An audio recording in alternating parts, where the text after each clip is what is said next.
Good evening, folks. This is the Nefarious Fool,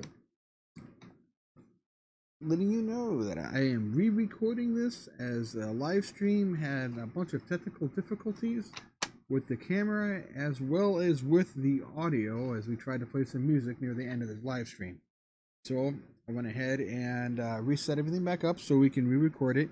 However, I will not be recording the cable wire management process. We're just going to record from what we have. During the process of putting together the cables, we went ahead and broke the hard drive cable that set it because we made it too tight and it snapped the plastic on the pins. However, I was able to make it work and we don't have to reformat everything, so we're good to go. So here we are. We have our signature bin bunker rake. I'm going to turn on the lights so you can see the cable management.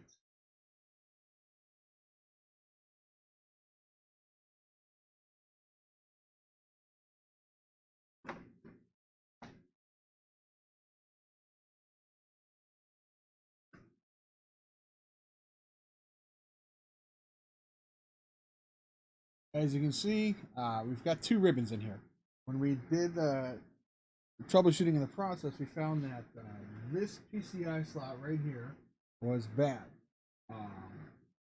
So it caused some problems. And also another issue we had is that when we used all 5 riser cables, riser boards were having problems. So if I use the 2 ribbon cables in conjunction with the wire, with the standard risers, I was able to have everything work successfully after modifying some BIOS settings. So as you can see here, wires are all nice and clean and tucked away.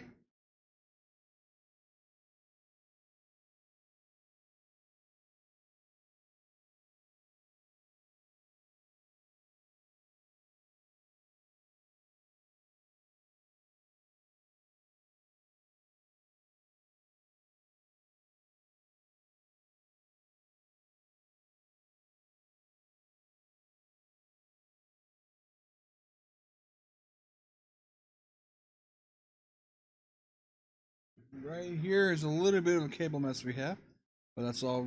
We really can't do much with that.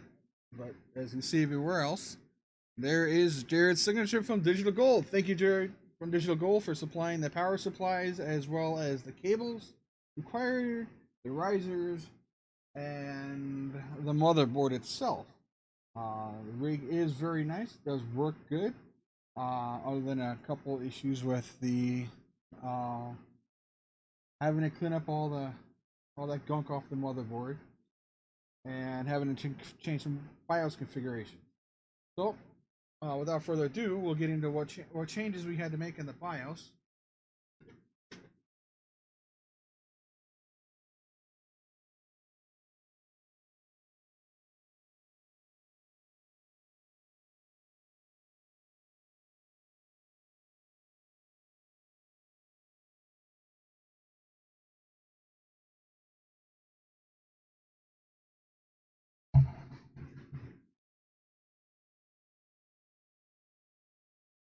Under the CPU configuration, I needed to disable the SVM mode.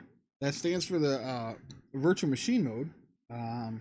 With this motherboard, it does not work. However, if I were to run this system with a virtual machine like virtual PC or install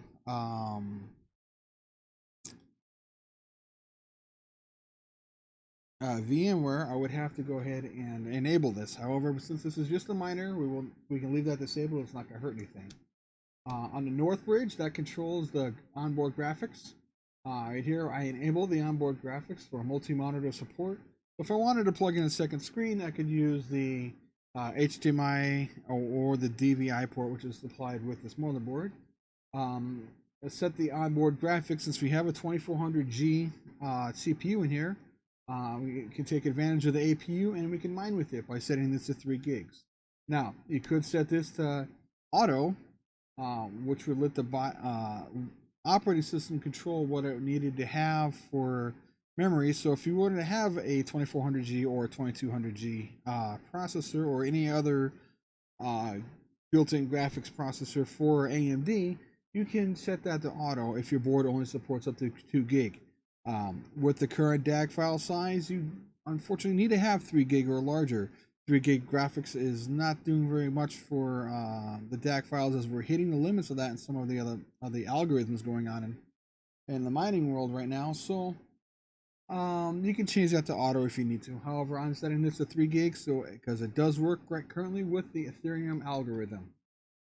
If I go into the advanced power management control, I also changed this setting here with the AC power loss. What this does is if I shut the machine off via the TP link, which is provided by Digital Gold, I can then power back on via my cell phone, and the machine will start back up and go right into Windows, which is a beautiful thing. On the PC subsystem, I needed to enable the SR IOV support. Now, this is a setting which is not on the MSI or the Gigabyte boards that I have worked with in the past. When I had this disabled, the motherboard was only recognizing 2 to 3 video cards and it was driving me crazy. Once I enabled this support, I was able to successfully get Windows to recognize all 5 video cards successfully.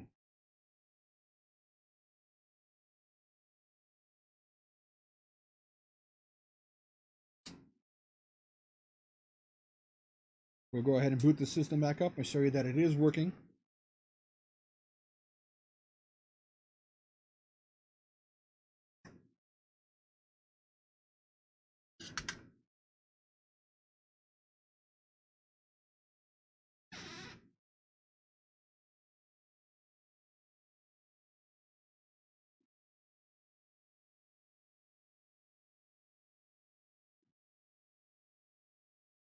And we'll turn off the lights.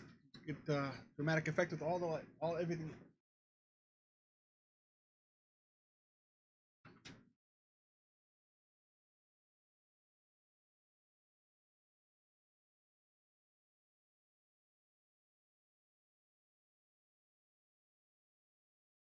So here's the other 2 of the other miners.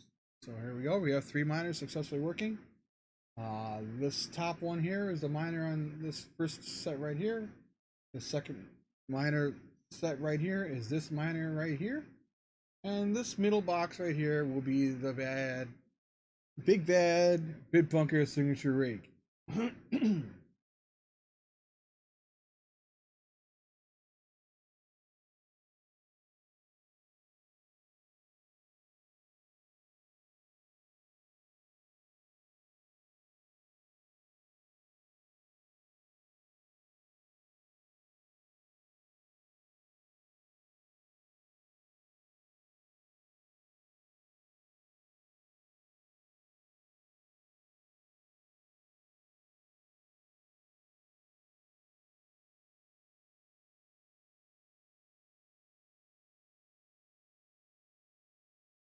Just going in and verifying that our settings are kept our settings upon our power down of this machine, or we could lock up the system, which is what we did. Nope, it's loading up. I apologize. There we go.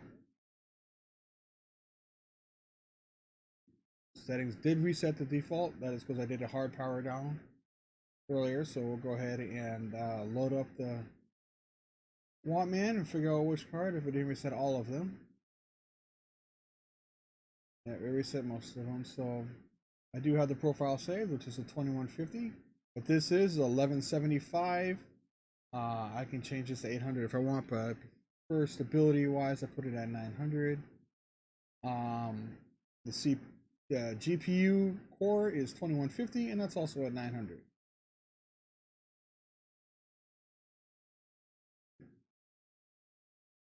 I'm going to load this up on all the cards.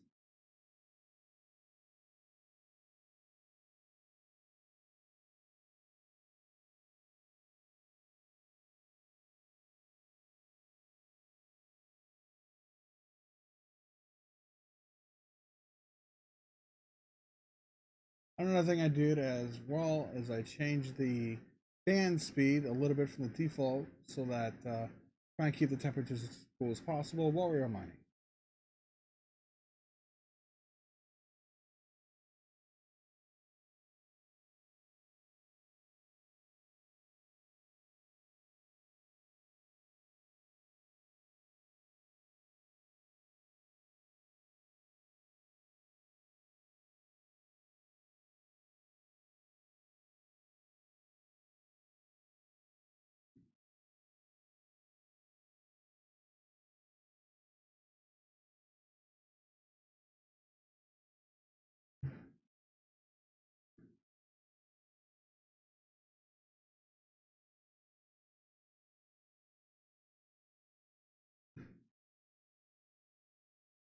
We noticed today we did take a dive in Ethereum. We went down from 138 down to $1.31, but we've leveled ourselves back off at $1.35. Been an interesting day for crypto for sure. Bitcoin did take a crash as well, but again, we leveled ourselves off. So unfortunately, Bitcoin and Ethereum are still tied together. They haven't separated from one another. So when one acts, the other does as well. Waiting for the miner here to start up.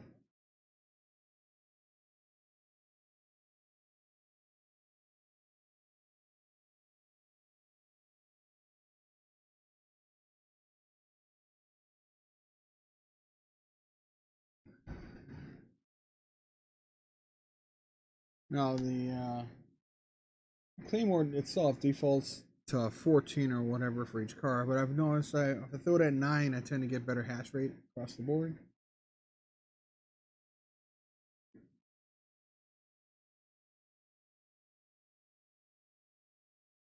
GPU 5 is the APU. That does go to point. It will eventually go up to 0.5 mega hash, and will run at 0.5 mega hash. So it's a slight bump. It's not a lot, but it's something. And there you have it. We are running. I even noticed our cards are running at mid 40s right now. As the system warms up, it will get to about 50 degrees. All of these cards tend to level out about 52 to 57 degrees, depending where they are in the rig. Please stay tuned for additional live streams. I will be covering a RX Vega 56, getting GPU thermal paste put on it. If I need to, I will buy thermal pads for it as well. I will be live streaming me doing the teardown, putting the card back together, and hopefully resolving the issues that I'm having with this system and its crashing problem when I try to mine with it. I also have a RX 570 MK2, which has issues with the driver failing to load after we modify the BIOS, so I'll go ahead and live stream working with that as well. It's a single card. I'll be putting into it'll become a single card rig to go into another system later. But as for now, that is all I have to present you with this evening. So thank you, have a good night, and tomorrow is a new day.